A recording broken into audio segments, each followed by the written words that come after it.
So basically, there are three prominent layers. So there's the epidermis, the dermis, and the hypodermis, or the subcutaneous layer. So the epidermis is divided into 5 major parts. That is stratum corneum, stratum lucidum, stratum spinosum, stratum granulosum, stratum basale. So stratum corneum is basically the epidermis is keratinized, meaning it's composed of dead cells. So basically, we shed dead cells every day. So sige, let's differentiate each epidermal part. So our corneum, it's the outermost layer. Basically, all dead cells are there. So basically, siya yung unang na-peel off. Next is lucidum. Kaya siya tinawag na lucidum kasi it's like a translucent layer. It's a very clear layer na ano lang siya. Basically, it's the transition between corneum and spinosum. Spinosum parang meron siyang nawawala na yung pigments niya. Kasi yung next layer, yung granulosum, kaya siya tinawag yung granulosum kasi meron siyang granules. Then yung basale is the basal layer, so tinawag siyang basale. Next, the dermis is divided into 2 parts. So basically makakita kayo dyan nung yung itong violet na part, light violet, and itong medyo yung dark violet and yung light violet. Yung light violet siya yung I don't know, I'm not sure, reticular or basta ito is papillary. Papillary yung ito. Kasi this one is the reticular. I'm not sure basta yun. Then, yeah. Then we have different glands. Where are they located? They are mostly located sa dermis. So, yun. So basically, all blood vessels, all glands are in the dermis. So we have yan, sige. Ano muna natin, differentiate natin, mag-point kayo lang. So, ako na mag-point. So, meron tayong hair. So, basically, yan, you see hair. Yung hair natin, meron siyang hair shaft, meron siyang hair bulb, meron siyang hair follicle, at meron siyang, yun, basta yun. 10 point here. This one. Yes, this one is the hair bulb, that's the follicle, that's the shaft, the one that's protruding.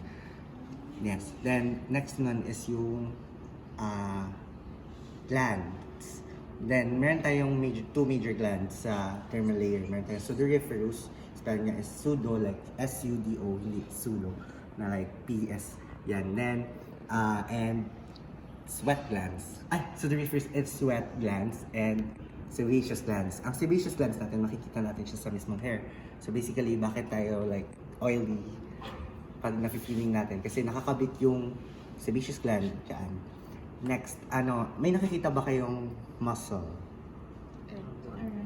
Ito, yan. Erector pili muscle. Pakasaan yung erector pili muscle? Yeah, si goosebumps. So, goosebumps. Bakit siya nag-goosebumps? So, pag nag-contract siya, di ba, like, parang sa homeostasis. So, parang, siya, magka-contract siya para, di ba, kung tama mo? Go lang. Kasi yun po. Then, basta, erector pili muscle, magka-contract siya for homeostasis. Next is, yun nga, yung sabi Kung namin. mag-contract siya, what happens to the hair outside? Yeah, so it stands up. So, parang, di ba kapag nilalamig ka, So that is also for thermal. yeah, thermoregulation. Regulation. Then, Because hair provides warmth. Okay. Next. Next na, yung sweat glands na tayo sa sudoriferous gland. So, meron tayong 2 types. Yung eccrine and apocrine. Yung eccrine glands, that's the milky gland. Not sure, wait lang. wait lang. It's not, you don't find your eccrine glands at all parts of your body. So, actually, ang apocrine natin is also for thermal regulation as well. It's also for thermal regulation. Galain lang sila sa ilang positioning. You find this more on ang sa direct, yung armpits, yung singit. Yeah. And it's actually mostly in charge siya of odors. So that's why you have body odor. Connected pala ko mo. Apocrine pala siya. Ito pala yung eccrine. So eccrine is ang release ng Sweat. sweat lang na watery. Yes. Apocrine. Ang Eccrine. Then ang apocrine. Okay, I stand corrected. And then this is the apocrine. Just equate lang, gata lang mo actually. Ang apocrine, medyo malapot, mabaho. Malapit na ba? Ang apo ni Lola, mabaho at malapot. And then, ang ecrine, ang ga-release ng sweat lang na watery. Which we find all over your body. And you also have your sensory Yes. nga organ sa imo nga skin, which is ang sa babaw Meissner, it's sensitive to light touch. Kagang imo nga pasinyan. Under the microscope, it looks like an onion. So you will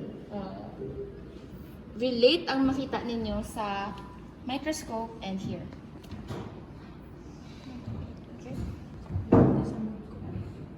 So for thermoregulation, ang imong nga sweat glands, ang imong nga erector pilay, tapos ang hair follicles mo, which stands up when you are cold to provide warmth. And you also have this, what do you call this? Hypodermis. Hypodermis, which contains subcutaneous fat. Yep. Okay.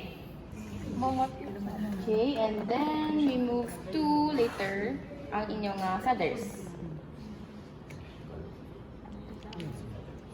Okay, better? Get to what? Subscribe. Okay. Charles. Thank you, Charles. Tita, no.